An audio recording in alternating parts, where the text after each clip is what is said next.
Israel और Hamas के बीच शुरू हुए युद्ध में दोनों पक्षों के 1100 से ज्यादा लोगों के मारे जाने की खबर है।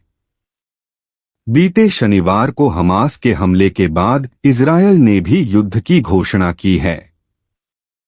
इजरायल ने हमास को नेस्तनाबूद करने की घोषणा की है, जबकि हमास ने दशकों पहले दुनिया के नक्शे से इजरायल का नामो निशान मिटा देने की कसम खा रखी है। संघर्ष में एक तरफ है इजरायल की सेना और दूसरी तरफ है संगठन हमास, जो फिलिस्तीन के पक्ष में है।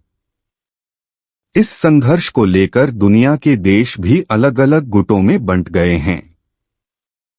खून से सना है दशकों पुराना इतिहास।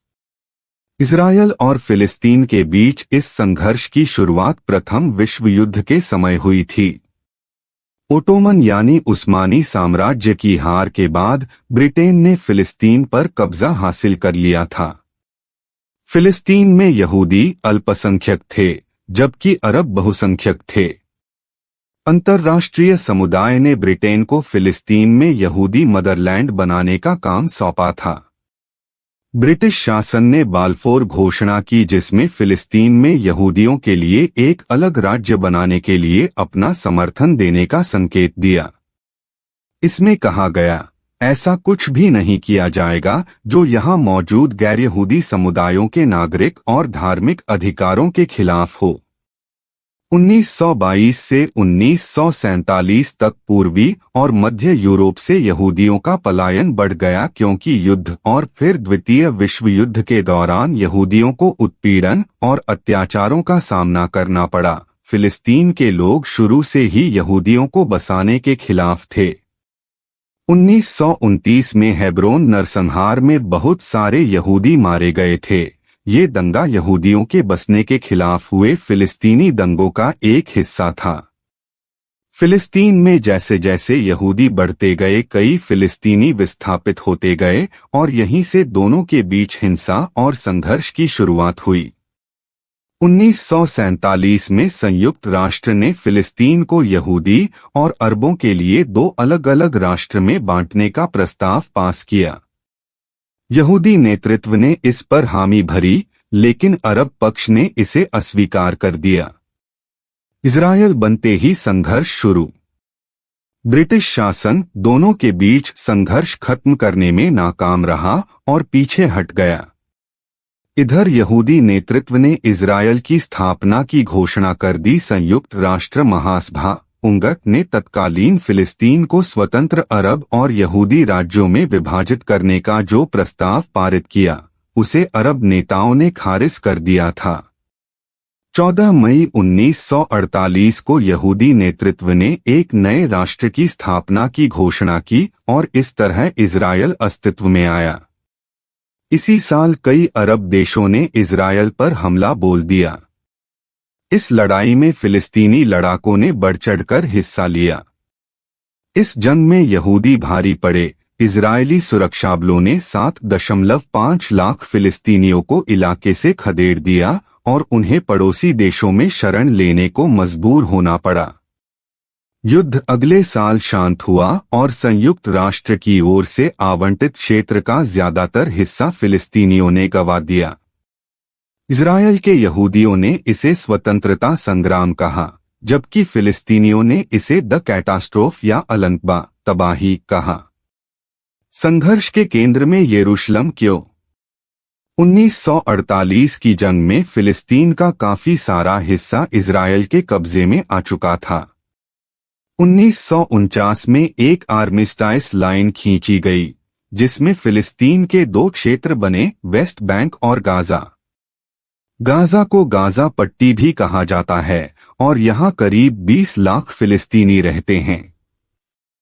वहीं वेस्ट बैंक इजरायल के पूर्व में स्थित है, जहाँ करीब 30 लाख फिलिस्तीनी रहते हैं।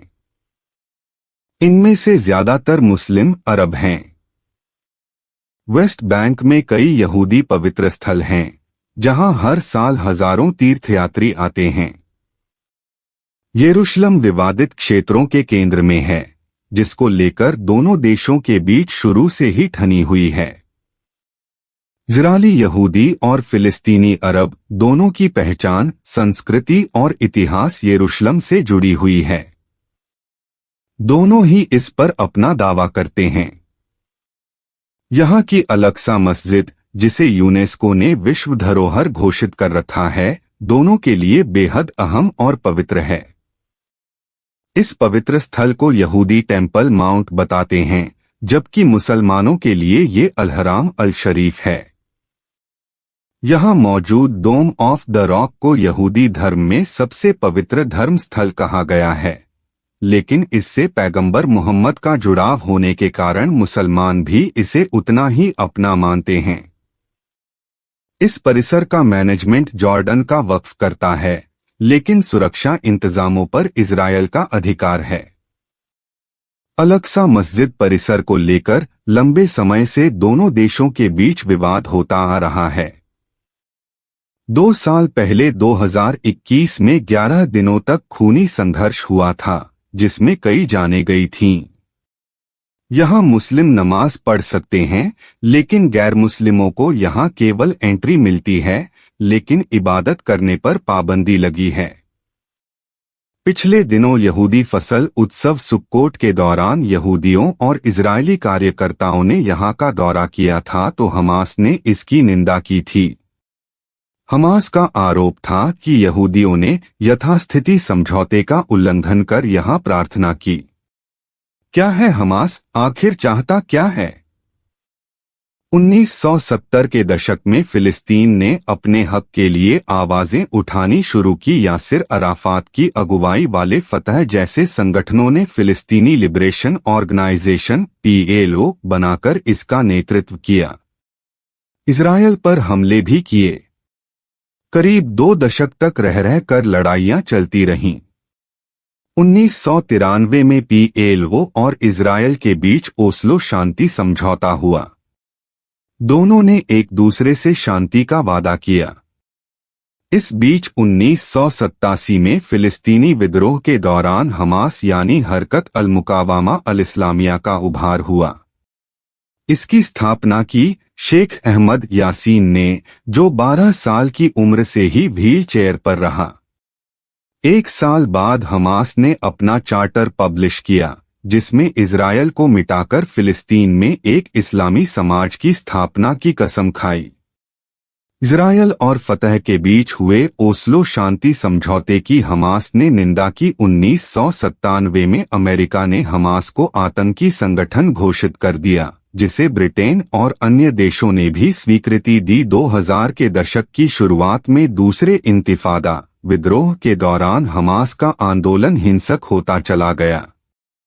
2005 में गाजा पट्टी पर इजरायल के अधिकार छोड़ने के बाद हमास ने उस पर कब्जा कर लिया। 15 सदस्यों वाले पोलित ब्यूरो के माध्यम से संचालित होने वाले हमास के मुखिया अभी इस्माइल हानिये है। बताया जाता है कि वे कतर की राजधानी दोहा से इसकी कमान संभालते हैं। इसके मिलिट्री विंग की कमान मारवान इसा और मोहम्मद दईफ के पास है। फंडिंग की बात करें तो ईरान इस वक्त हमास का सबसे बड़ा मददगार है, जिस पर हर साल करीब $100 मिलियन की मदद करने के आरोप लगते हैं। ताजा संघर्ष के लिए ईरान पर हमास को उकसाने के आरोप लग रहे हैं। ब्लूमबर्ग की रिपोर्ट के अनुसार ईरान में हुई कई बैठकों के बाद हमास ने इजरायल पर हमला किया। इजरायल को खत्म कर हमास नया फिलिस्तीन बनाना चाहता है। वो पूरे इलाके को फिलिस्तीन घोषित कर यहां इस्लामी साम्राज्य की स्थापना करना चाहता है। दूसरी ओर इजरायल ने हमले के बाद हमास को पूरी तरह खत्म करने का संकल्प लिया है। संयुक्त सशस्त्र सेना इजरायल रक्षा बल IDF के जवान जवाबी कार्रवाई में लगे हैं। अब आगे क्या होगा? इजरायल और फिलिस्तीनी चरमपंथी संगठन हमास के बीच छिड़े युद्ध में केवल एक ही विजेता होगा। ये न तो इजरायल होगा और न ही हमास।